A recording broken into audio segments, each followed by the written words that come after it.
I hope I'm live. Okay, I see now that I'm live.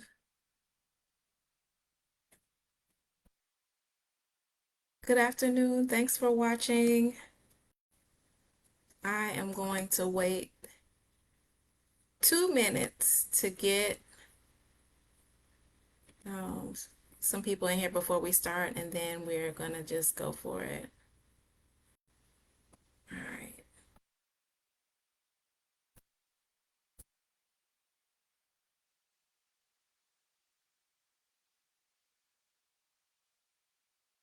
I think I can see everything.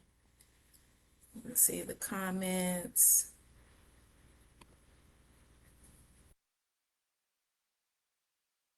Uh-oh. Hi, Jasmine. Okay, I see somebody. All right. I think I saw somebody. I think I saw somebody. All right. So we are, well, I wanted to go ahead and get started. I hate that I can't. Now, what did I do? Because I want to be able to see the comments. Um, okay, I'm just going to have to scroll down and be able to see the comments. So, good afternoon. My name is Amanda Buckner. I am the founder of the HBCU Planner. I'm only going to share a little bit of myself because I want to be able to jump right in and we get down with the get down with why we're here this afternoon. So, um, I am first. I am a rattler and I'm a rattler mom. I'm a pirate mom. So I think that that's important to share because a lot of times when I interact with people about the HBCU planner and HBCUs and everything, they want to know what my connection is and do I understand. So not only do I understand from the standpoint of knowing about HBCUs, right? I understand from the standpoint of a parent that is a parent of HBCU students right now. So it's a little different than when I put in my application 16 years ago on the highest of Seven Hills.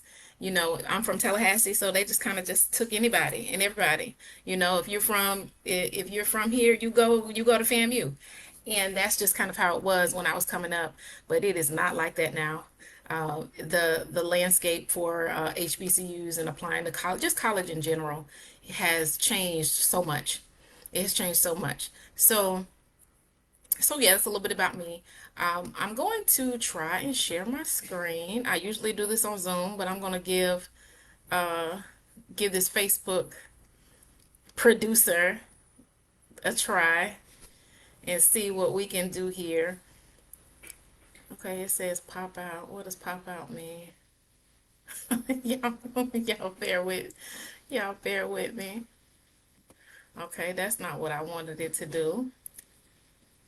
Mm, Okay. Create poll. So let me know where you're from. Put in the chat where you're from. Where are you watching from?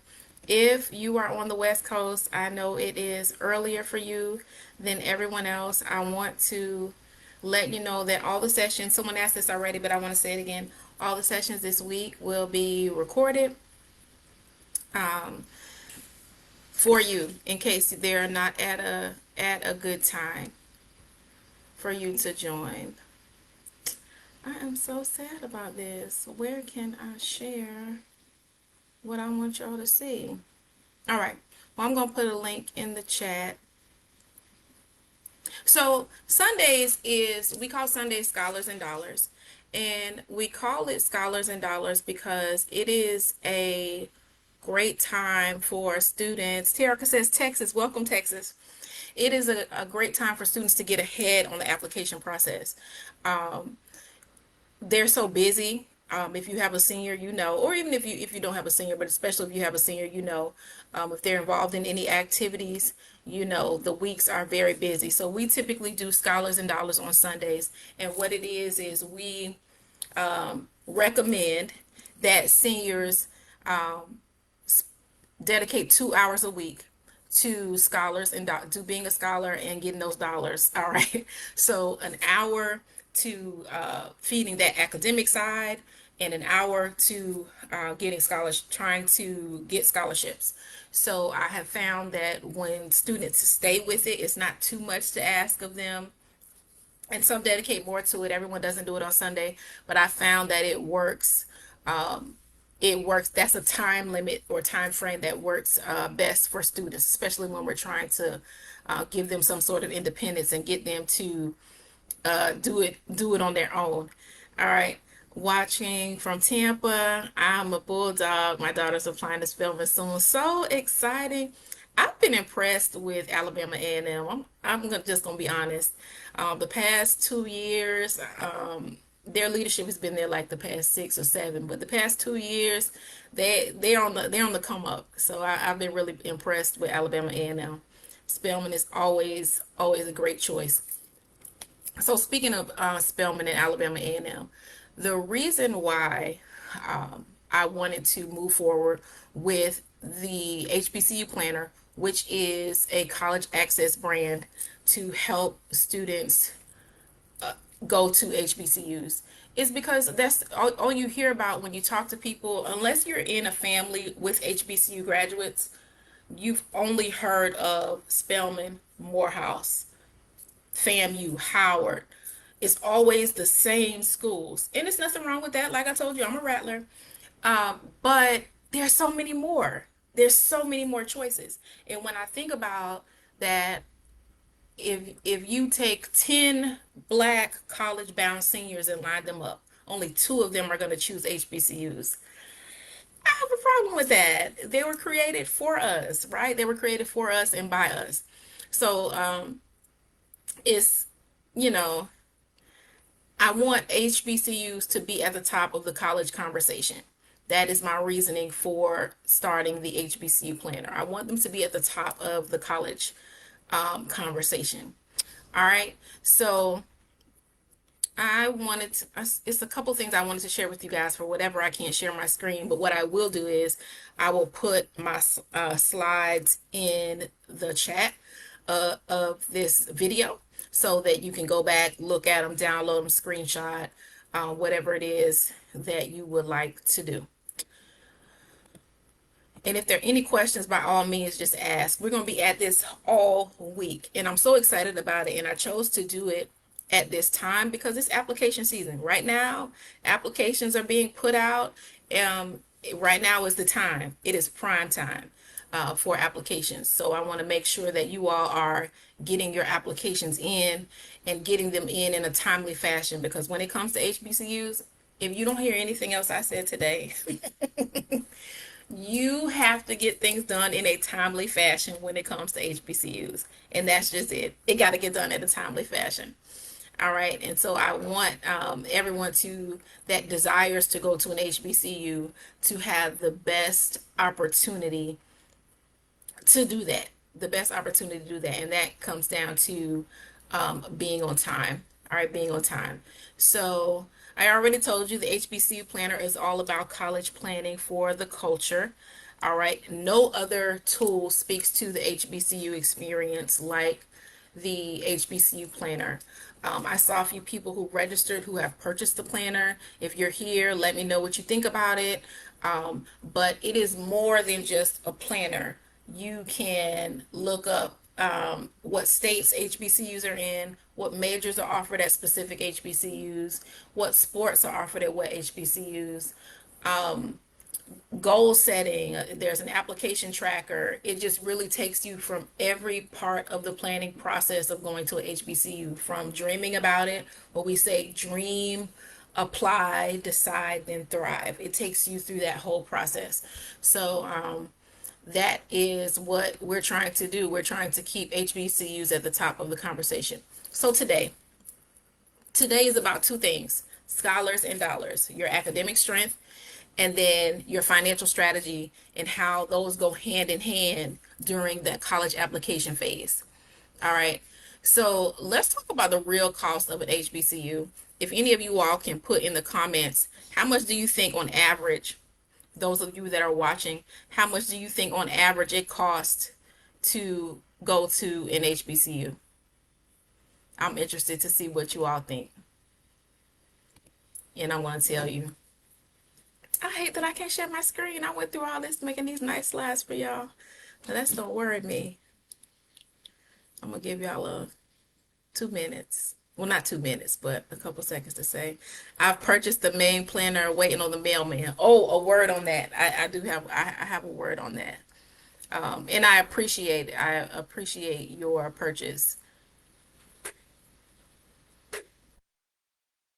Okay, so the average cost of attending an HBCU is anywhere from $7,000 a year to 55,000.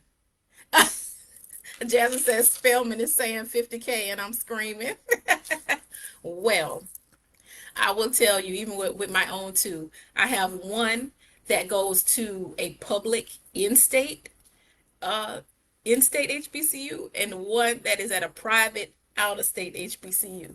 And Spelman isn't wrong. She doesn't go to Spelman, but Spelman isn't wrong. So definitely screaming. Shakarla says in-state versus out-of-state. So it can vary, but on average, whether it be in-state or out-of-state, if you send your child to a HBCU, you can look to pay between $7,000 a year and or up to 50,000. The most expensive, uh, I don't, I don't, I don't want to say the. I saw something that said like the most unaffordable. I don't want to say that because what's affordable for me might not be affordable for you, and that's part of the planning process, deciding what's affordable for you. But what is the most expensive HBCU with consideration to cost of attendance or the sticker price is Spelman. Spelman and Howard kind of go back and forth. They are the most expensive HBCUs to attend. But there are 90 others, right? 90 something others. All right. And even with those, there are ways to there are ways to get you there, right? There are ways to get you there, and one of them is the reason why we're having application week now, and that's applying early. That is applying early. I sat in on some webinars, some Ivy League webinars last fall, and they were talking about scholarship money and even some larger PWIs, and they were talking about their scholarship money and does it matter if you apply early, will the money run out and that kind of thing. At these particular schools, it doesn't. They have a set amount of scholarship money they give out for a set amount of students, and if you apply during early action, they have early action money. If you apply during regular decision, they have regular decision money. That is not the case with HBCUs. I'm not bashing HBCUs. This will never be a space where we're gonna bash HBCUs. It's just not. This is not the group for that, right? And we ain't gonna tussle and go back and forth about what school doing what and what. We're here to uplift and help parents that are trying to send their HB students to HBCUs find the right one for them. All right. So with understanding that, do this early. Spelman, do it early. And another thing you all need to understand is I put out a graphic a couple days ago about early action deadlines, and that is important to understand. But there are scholarship deadlines you need to understand too. Some of these schools, like North Carolina A&T, um, Tuskegee, some of these schools, their scholarship deadlines align with their early action deadline, and some of them don't. But if you don't know what that deadline is, you're going to miss it. You might get in on early action, but you might miss your opportunity to get that money. I'll give you an example, and I'm going to put you on. I'm not a gatekeeper. I'm going to put you on. In case your child is interested in going to Florida A&M University, FAMU in Tallahassee, great school, especially if they are interested in agriculture, if they're interested in pharmacy or pre-med. They have an exceptional nursing school. They have an exceptional journalism school, um, an exceptional business school. If your student is interested in any of those fields, FAMU could be a great choice for them. This is what I will say. I have a lot to say about FAMU, but I won't do that today. The most important thing I want to say about FAMU is in regards to their application process. Their early action deadline is a date in November, I believe. it may be November 1st. Okay, no problem. Have all your stuff in by November 1st. But their scholarship deadline is October 15th. So don't wait until November 1st to turn that application in and then be looking for a scholarship from FAMU, because that cutoff is October 15th. So you want to be able to get in before the scholarship deadline and the early action deadline, because sometimes they're not the same. I hope that makes sense. All right, I hope that makes sense. So the real cost of an HBCU, like I said, is 7,000 to upwards of 55,000 a year. All right, but that is the sticker price. The sticker price, and I'm going to put in the comments the sticker price. You'll see it some places called the sticker price, some places it's called the cost of attendance. And what that is, what that means, if you look it up for a particular school, why does it say foodies? Hold on.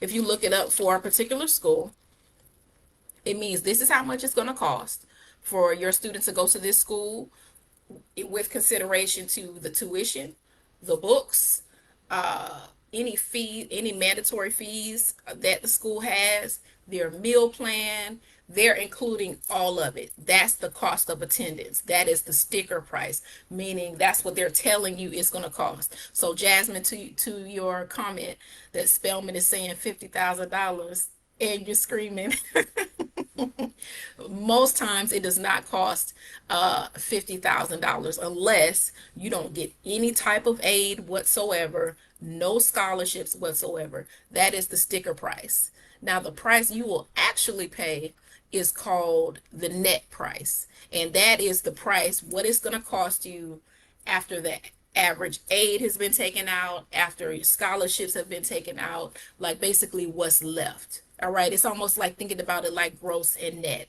like your gross pay versus your net pay. Same thing. Your sticker price is your gross price. What is the most you're going to pay for everything? All right, so it's important to understand. It's important to understand those numbers. All right. The next thing is I want to give you all some ways to compare the costs, because when it comes to deciding what school you're going to apply to, what HBCU to apply to, you want to that's one of the things you want to understand. The main three things that you want to think about are the cost, the activities, and the academics, not in that order, but those are the three things. And we have a scholar framework I'll share in this group for you all. And if you have the planner already, you have the scholar framework already, and that breaks those things down a little further. But the top three are the cost, the activities, and the academics. And by activities, I don't mean do they have fried chicken Wednesdays? Do they fry fish on Fridays? Can I study abroad? That's not what I mean. I mean, if you have a daughter that plays softball and wants to play softball on the next level, do they have a softball team? If they don't have a softball team, that's not the HBCU for you. That kind of thing. So that's what I mean by activities, the things that your child wants to participate in. All HBCUs don't have a marching band. I know we love marching band culture and all of that comes with HBCUs, but they don't all have a marching band. So if your student wants to participate in a marching band, an HBCU that doesn't have a marching band is not the one for them. So anyway, cost is very important, and it's what you want to consider. So I'm gonna share three ways that you can compare the cost. One is just to go to the website. Go to the website of the school that you're thinking about applying to and look up their cost of attendance. They might have a net calculator on there. Just check out the cost of attendance on the website. The other thing you can do, it is called the college scorecard. It's put out by the Department of Education. I'm typing it in the chat, but I will also add the link when we get off.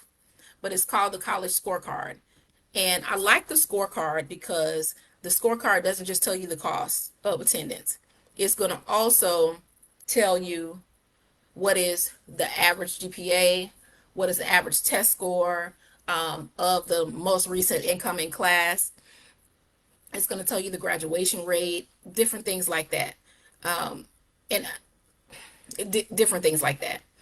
So, and those are important, and we'll talk about those things later in the week. But the college scorecard allows you to compare the cost of your top schools and even see that information. Ooh, that's a good one. I'm gonna put a pin in that one, Jasmine, and I will come back to that. Because I want to get this last point out before I forget. The next resource is called Tuition Tracker, and I like Tuition Tracker. Again, I'll put the link when we finish. It's in my presentation that I can't share with y'all. Sorry about that. So Tuition Tracker. I like the Tuition Tracker because you can look up a school and how much it's going to cost based on how much you make. So this goes back to what I was saying about affordability and how affordability for me might be different from affordability for you. So you can look the school up and you type in the name of the school. It'll tell you if it's public or private. In most cases, private schools are going to cost more.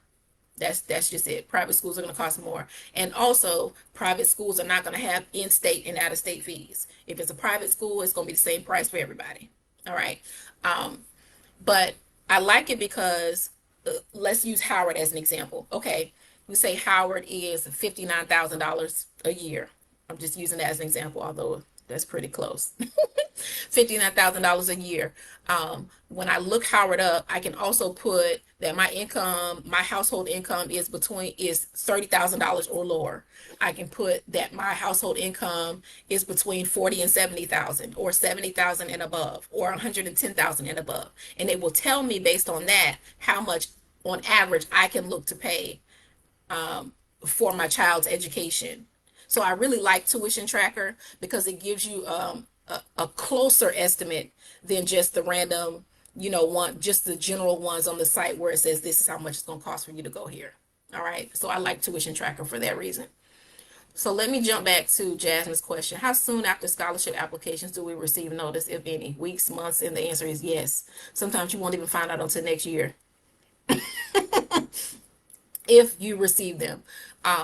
If they have a closing date, a lot of times scholarship applications will say it closes on this date. Winners will be notified on this date, but a lot of times it won't be until months or weeks later. Sometimes application and it's longer if they're in the fall.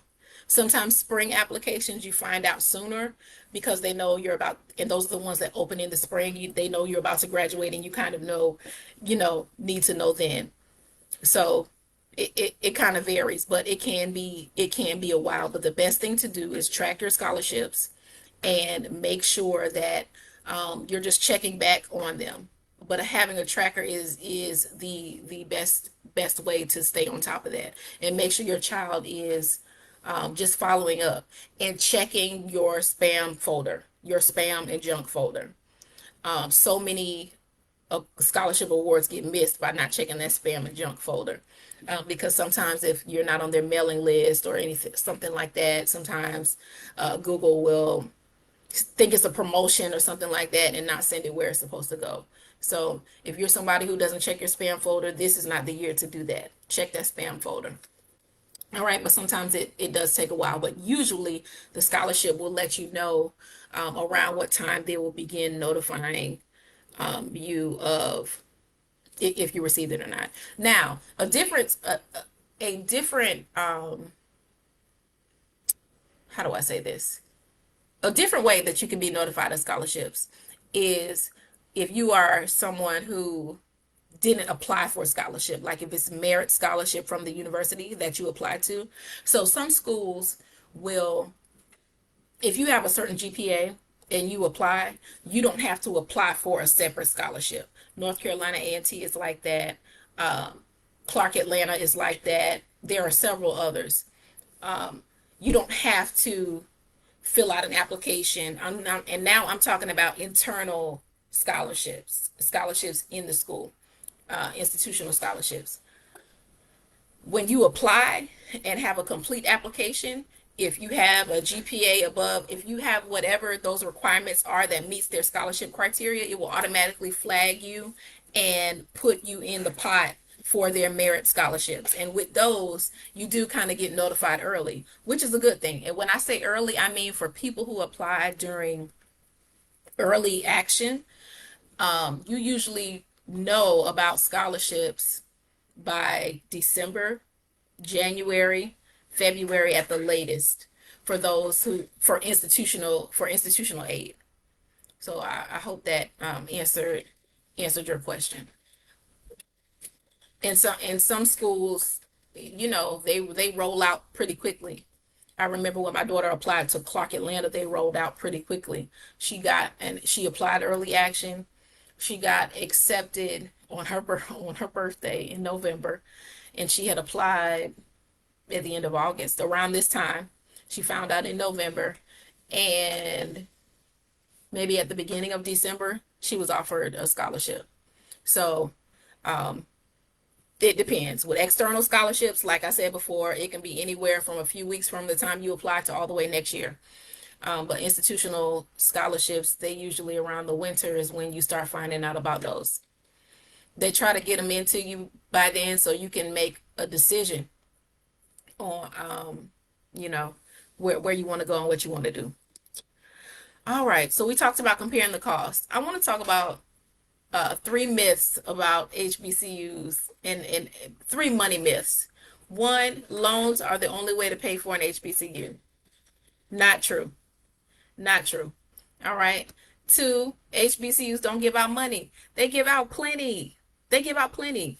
I I saw someone trying to attend a school for I'll use agriculture as an example. Um, oh, well, I didn't get into FAMU, and FAMU was my dream school. FAMU is an amazing school. But they got into North Carolina A&T. They got into some other really good schools for agriculture. And along comes the University of Maryland Eastern Shore, who has a phenomenal agriculture program. And instead of offering 25%, 30%, they offered a full scholarship. You just gotta, these offers are out there, but you gotta know, you gotta do a little digging, you gotta do a little research, you gotta do a little research because they are out there. These schools have plenty of money, and not just for students that have a 4.0. That's the last myth.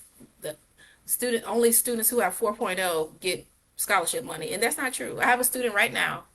She had a 3.0. Now, she had a very high weighted GPA, but her unweighted GPA was a 3.0. Her ACT, maybe a 21. She's on scholarship right now at at a very prestigious HBCU. Very well known. Let me not say prestigious, because I believe they all are, but a very well known HBCU. And she's on scholarship. It's not just about that. They consider several things when you put your applications in, not just your GPA. All right. And that doesn't just go for acceptances, that goes for scholarships as well. Is there a cap on internal scholarships such as presidential and merit scholarships? Yes, but you want to confirm that with the school, because what will happen is you can get, you say your student qualifies for a presidential scholarship, and that means they're gonna cover everything, right?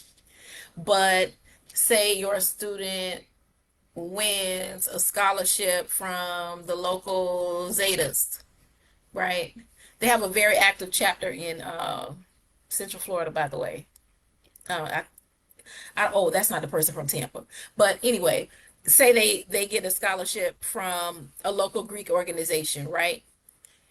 If that scholarship gets sent to the school is going to dial back the amount that they give you, if that makes sense. The school is going to dial back the amount that they're responsible for in the scholarship. So the more scholarships that you get externally, they will pull back the amount that they're going to give unless they allow scholarship stacking.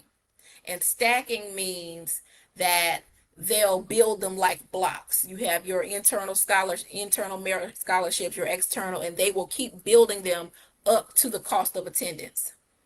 So what that means is Not the sticker, not the net price that we talked about, the sticker price. So you can keep building those scholarships up to the cost of attendance. Once it reaches above the cost of attendance, they're going to start dialing back the money they put in.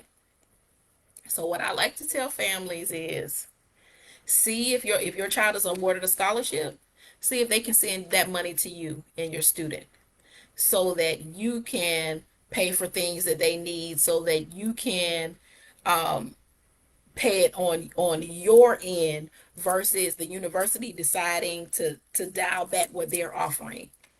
Does that make sense? I hope that makes sense, but let me know if it doesn't, and I'll try to answer it a better way. But you definitely want to check with the school, because some schools don't allow scholarship stacking. Some will stack only to the cost of attendance, and then in some they definitely will dial it back. They won't allow, if you get a full ride from them, they won't allow you to get scholarships from anywhere else. So, but that doesn't mean you should stop applying for them. You absolutely should. Okay, cool. Cool, cool, cool. All right. All right. So we talked about the dollar side. Let's talk about the scholar side. Let's talk about the scholar side. The scholar side is test scores and your GPA, and they still matter. And one of the things I want us as parents, us, to stop saying is that my child doesn't test well. Stop saying that. Even if it's true, I want you to stop saying it.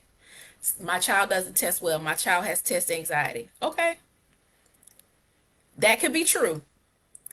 But when it comes to admissions and when it comes to awards, those test scores are important. So there are things that you can do. If your child really does have test anxiety and they really don't test well, get them some help. Get them some accommodations. Get them some accommodations. If they get accommodations already in the classroom where they get more time on testing, where they can have somebody read to them, or whatever their accommodations are that they get in the classroom, they can get those same accommodations on the ACT and the SAT, the same ones. Now, it's a longer process, but you can still do it. Don't just write it off and say, "Oh, my child doesn't test well." Uh, no, no, no, no, because you're leaving money on the table. I don't care if the school says that they are test optional and all of that, because they may be. They may be. My daughter got into Howard without submitting a test score, but guess what? They didn't offer any merit money. They very well may be. But when it comes down to that merit money, they want test scores. They want test scores. All right. And another thing you can do is invest. If it's a few of you all, you got girlfriends or other couples or family that have students that are all in high school or all wanting to go to an HBCU or college, y'all get together and get a group session. So I have a test expert who will be with us later this week during HBCU Planning Week to answer more of your testing questions. But she offers group sessions. Purchase a group session. Every afternoon on a Sunday, y'all get together and study together. There are so many resources out there to help improve test scores. I invested 700 in Princeton Review so she can to retake and hopefully test better this time. Absolutely. If you're thinking about accommodations, do it now, because it takes weeks. It takes weeks to get it approved. So your homework, if your student gets accommodations, is when they go to school Monday, tomorrow, talk to them, talk to that guidance counselor about getting the ball rolling on those accommodations. And I'll share something with the group that can kind of help you in the process of doing that. But it takes weeks to get it approved. So go ahead and do that now. Have those conversations with the guidance counselor now, and don't listen to them to say where they don't know and all that. I'll send links. They know. It takes a little more work, but it's worth it. It's worth it. If it's gonna save you some money, it's worth it. If it's gonna help your child, help their dreams be realized, it's worth it. All right. And one more thing about testing: if you receive any type of uh, food stamps, Medicaid, any type of government assistance, free lunch, reduced lunch, you are eligible for a test voucher to not pay. And when you get a test voucher, you can also use it on the what's it called? The free class, the free self-guided ACT class. It's free. That thing is almost $150 if I'm not mistaken. But if you have a testing voucher, it's free. And not only is your test, and you get up to 2 tests per year. So seniors, if you are able to get a test voucher, which if you qualify for any of those types of assistance, you can get a voucher. Um, you can get 2 free tests, a free ACT and a retake, and then you can do the same thing for. So my daughter got 4 when she was going through this process. She got 4 tests. She got 2 ACTs and a study guide, and she got 2 um the other test, ACT and SAT. She got both. So she got 4 tests. So if she needed to test again, she could. And it was free. And you can use that same test voucher as an application voucher on the Common App. They accept that and will waive the application fee on your Common App. My daughter saved over $700 in application fees by using her waivers on both when she was going to school. All right, so I hope that's helpful information. All right, what else did I want to share with you guys? Oh, okay, so we're talking about the scholar side. Also, leadership and extracurriculars. A lot of people think that if you just stack your application, oh, my daughter was a cheerleading captain, she's in NHS, uh, she's in 40 clubs on campus.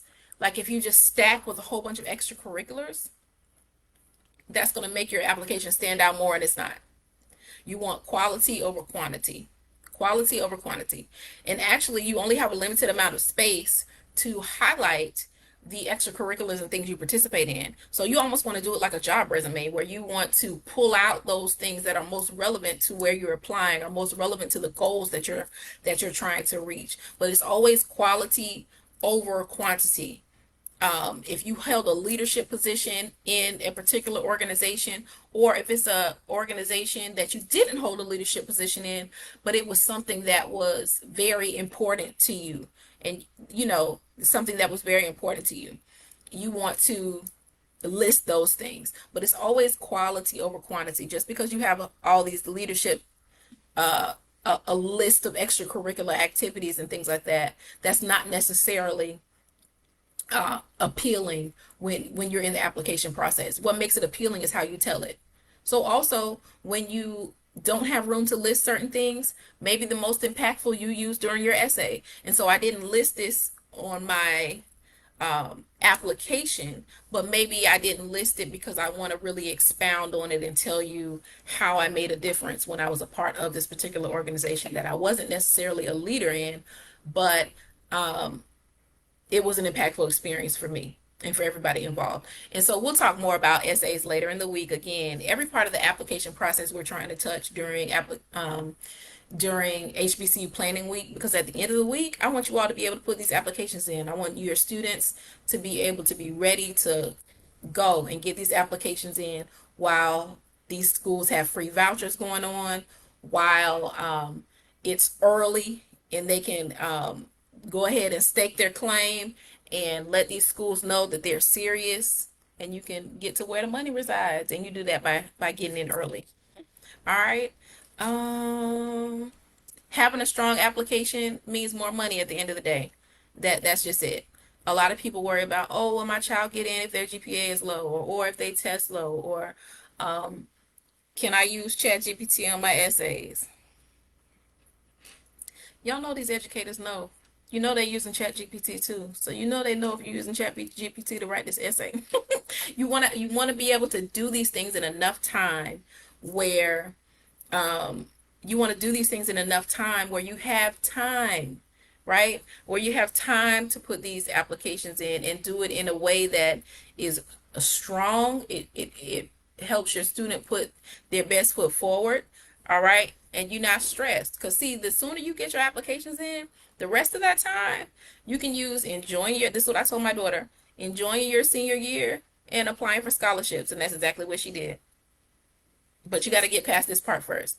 Thank you for sharing the schools with free applications. I'm going to always do that as soon as I see them. They'll always be on the page as soon as if I know them about them, you'll know about them.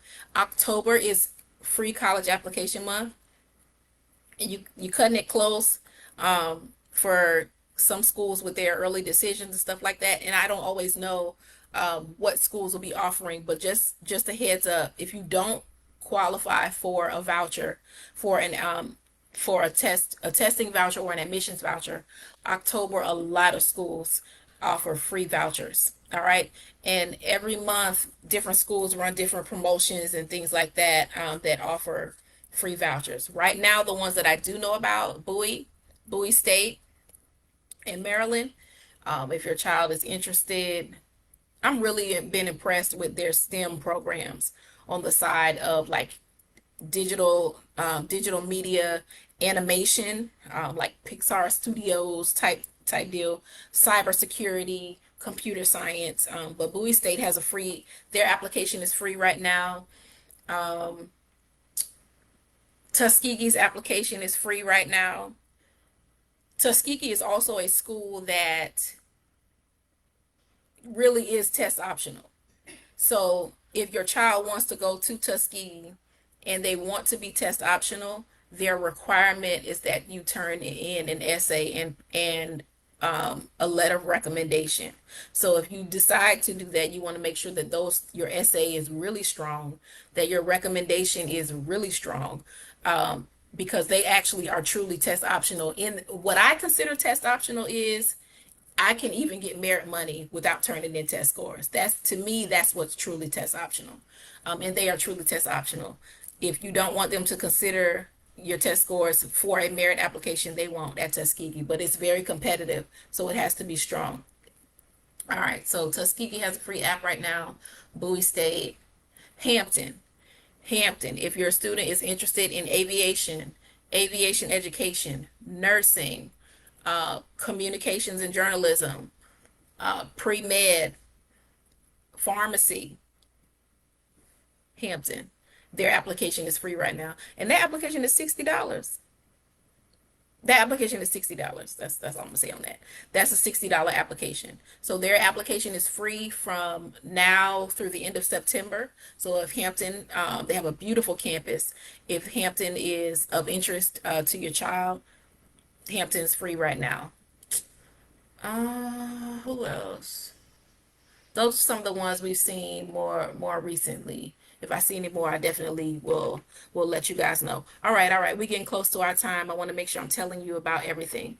I told you all to track everything. I'm going to put a link in the chat to our college success kit. In it, it has application tracker, a scholarship tracker. If you purchase the planner, you don't need to buy this. Just type in the chat planner, so I'll know that you purchased a planner, and I'll send it to you for free. Everybody else on the live is only $10, but only for this group. All right. So I'm going to post a link. You're not going to be able to share it anywhere other than this group. It's not going to work.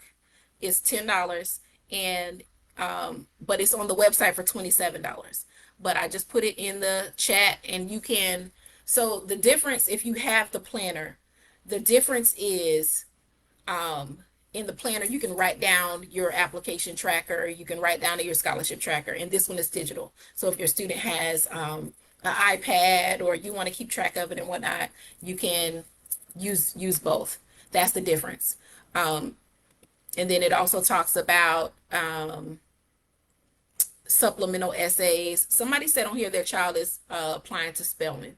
We're going to talk a little later this week about that, but Spelman is one that has a supplemental essay. What that means is, in addition to the essay you're already doing for the Common App, they have an additional essay.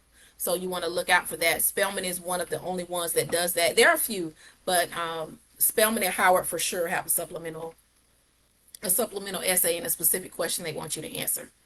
So I put that in the chat. It's $10 only for the people in this group. Jasmine, Shakarla, I got you all.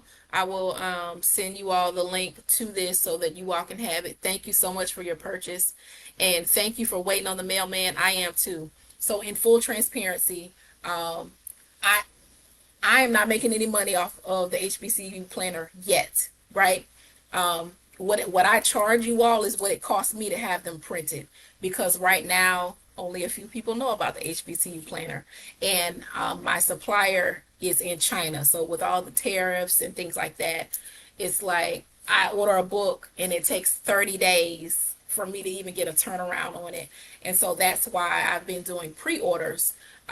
Maybe at some point I'll do like a Kickstarter or something like that to see if I can get more orders in. But I appreciate, I'm still at a place where I know everybody's name who purchased the planner. That's how small amount of orders I've received so far, but I am so grateful, and I hope that when you get it, you love it.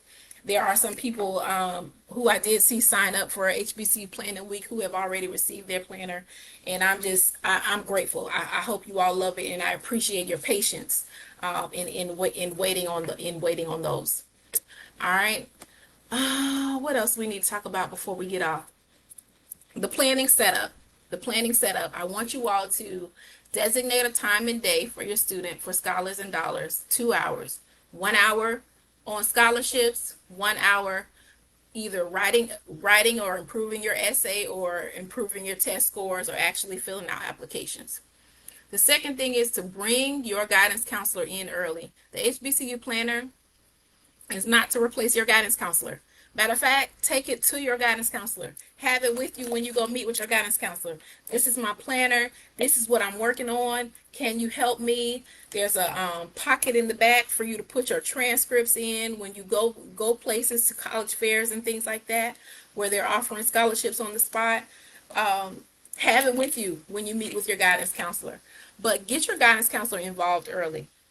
One, if you need, what did we say? A voucher. Bring your guidance counselor in early. Two, it's time to get those transcripts ordered. If your grades are ready, go ahead and bring your guidance counselor in. Tomorrow our session tomorrow is going through the Common Black College application. And so tomorrow, it's important that your guidance counselor at your school has an account, a guidance counselor account for the Common Black app. So get your guidance counselor involved, because they're the ones that's going to make your application complete.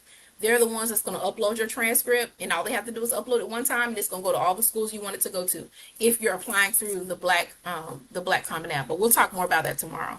But I bring up that point so that you all will know, get your guidance counselor involved. And now is the time, not October, not November. Go ahead and bring your guidance counselor in now so that you can start getting your ball rolling. And I will post the HBCU Bound Toolkit so that you can keep everything together, stay organized. All it is just basically just everything you need to put in place to stay organized through this process. If you can stay organized through this process, you're going to have all kinds of acceptances, all kinds of offers. It's really going to blow your mind. But the key is going to be staying organized and helping your students stay organized. All right. Because I know sometimes this can feel like more work for us than it is for them. But trust me, when you can sleep good at night knowing your child's tuition is paid for and you don't have to, the only thing they're going to be calling you is to Instacart them some groceries. We just had to make do. But, I would be lying if I didn't say that I'll send a couple of Amazon orders to the dorm. All right. And your homework, this is the last thing. This is the last thing for this session. Your homework is to assemble your HBCU Planner Toolkit. I also want you all to check out, if you don't have it already, the HBCU Matchbook. It's free. We used to have a quiz where you could find your HBCU and you could do a quiz, and it would give you your HBCU type, the type of HBCU that your student would do well at, and it has some suggestions on what those were. Well, I noticed I was having people go back after they took the quiz, either they didn't like that answer or they wanted to see if they put in a different answer, would it give them a different type?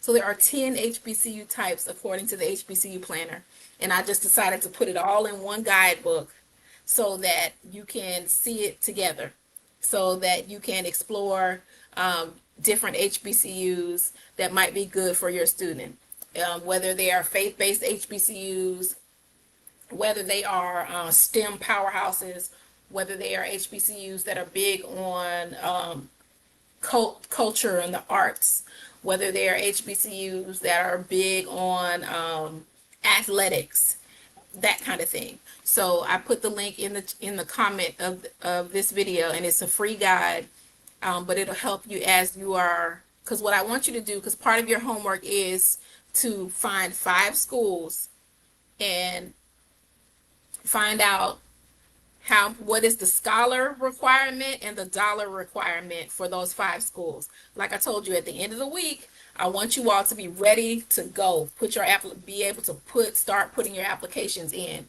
So I want you to identify at least 5 schools that you know the scholar amount and the scholar requirement and the dollar requirement. Basically, what are the average test scores and GPA that's required for this school?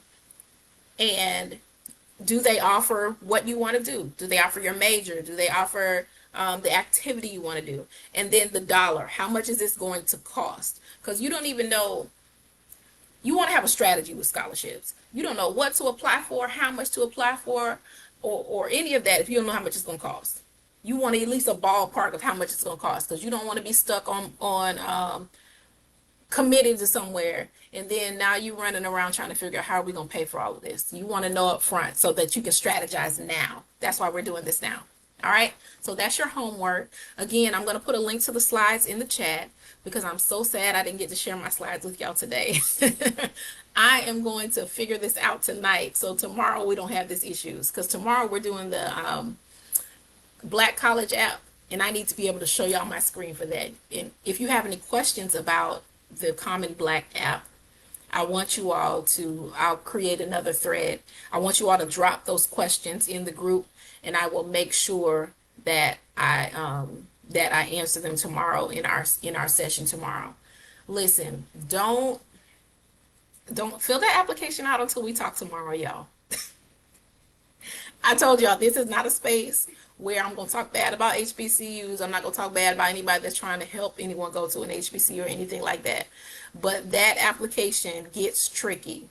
And the trickiest part about that application is once you put in whatever you put in, it is very difficult to undo, edit, anything like that. So I want you all to be fully prepared to put that application in if you are going to use the Black Common App to start applying. All right, we cool?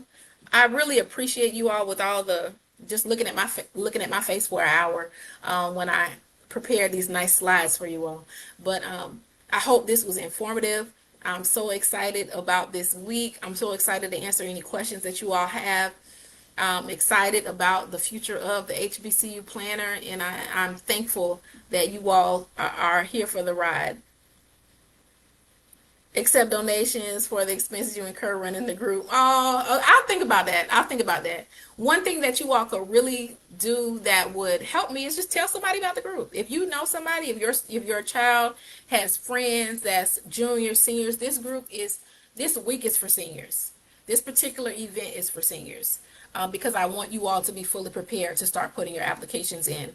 But the group itself is for parents, parents, and families of high school students, middle and high school students that may want to go to an HBCU. So that's who this group is for. So you won't see a lot of like HBCU news in here or things like that. Like, this is about let us help you get there. This is a college planning group. So, yeah. So share the group with somebody. We're a very small group, but it's because we're growing, and also because I want to be very intentional about what's being shared in here, and that people are actually getting value from what's going on in the group. So I hope that that's helpful. I'll see you all tomorrow. You're not gonna know me. I'm letting you know now. I got a hair appointment tomorrow, so I'm gonna be brand new tomorrow. Don't worry about it. But I might not look like this, but I will definitely be here and answer any questions. So you'll have to share. Oh wait, let me put a link. Let me put a link that you can share to share the group, and hopefully Okay, Terica said very informative. Thank you. Okay, cool, cool, cool. So that makes me happy. Let me see. Will the free voucher work with schools not on? Yes, the voucher will work with schools not on the Common App. So if you're applying to a school that's not, and I'm going to go back through here to make sure I didn't miss anyone else's questions. The link I just put in the chat is for a link for you all to share this group with other people. I tried to make this group public after I'd already made it private, and Facebook won't allow you to do that. They like, no, we want to protect the people that's already in here, so it's private. So that people can only find it you share if you share the link out. So I just shared it. Amazing, very informative. That makes me happy. All right, so I want to go back to a question I saw before we go. Will the free lunch voucher work with schools that are not on the Common App? Okay, so if you don't apply for this for HBCUs now, if you don't apply through the Common App, your options are the Common Texas app. That's if you want to go to Texas Southern, Prairie View A&M. They don't use the Common App. You can only apply for Texas HBCUs in Texas through Texas's Common App. And all you do is you still get the voucher from the ACT or the SAT and your guidance counselor. And all you do is upload it to that system. And when you upload it, it'll automatically ask you, how are you paying for this? I have a voucher, and then it'll read your voucher. Same thing with the Common Black College app. If you're applying through there, same thing. The voucher is not contingent upon what vehicle you use to apply. The school determines if they will honor the voucher or not. And even schools where you have to apply directly through their website, it will still apply. And what I've even done, I had with my daughter, I had two schools that they accepted her application, and then they sent an email saying, hi, your application still isn't complete until you pay the application fee. And I'm like, we had a voucher. So I emailed their admissions office and I attached the voucher, and they took care of it on their end. So sometimes you may have to do that, but it doesn't matter how you apply. That voucher is, if the school accepts application vouchers, ACT vouchers, they will accept it. So helpful. I'm encouraged by this group. Feels good to finally feel supported, heard, and prepared. You don't know how happy that makes me, because I'm in a lot of groups, right? I'm in HBCU groups, I'm in PWI groups, and it's so much tussling going on. It's not going to be any tussling in here. We're not doing that. It's tussling about go to a HBCU, don't go. Why do you want to go to a HBCU? Or my HBCU is doing this and I haven't heard from financial aid. Just, it's too much tussling going on. We want to keep HBCUs at the top of the college conversation and be positive. All colleges and universities have issues with certain things. They all do. They all do. You just have to be, decide what you're willing to put up with and not put with, and that's kind of with anything. So I'm glad you feel encouraged and heard. I hope that this group grows and it's just as helpful to other people who are joining. And yeah, that's our time. Thank y'all so much. My students call me Miss B, so but my name is Amanda B, and I am the founder of the HBCU Planner. And I thank you all so much for joining me today. Be active in the group. I'm going to start posting all the links and everything that I told you all about. I don't like using the everyone feature where like you do everyone and then it like says you were tagged and blah, blah. I hate that, just from a personal standpoint. So I'm not going to do that to y'all anymore. I'm not going to, if I've done it already, I'm sorry. I'm not going to do that to y'all. So just make sure you're checking in the group to see if it's any updates. Keep your notifications on, because I'm not going to ping y'all. All right. I'll see y'all tomorrow. Thank you all so much for a great session, and happy applying.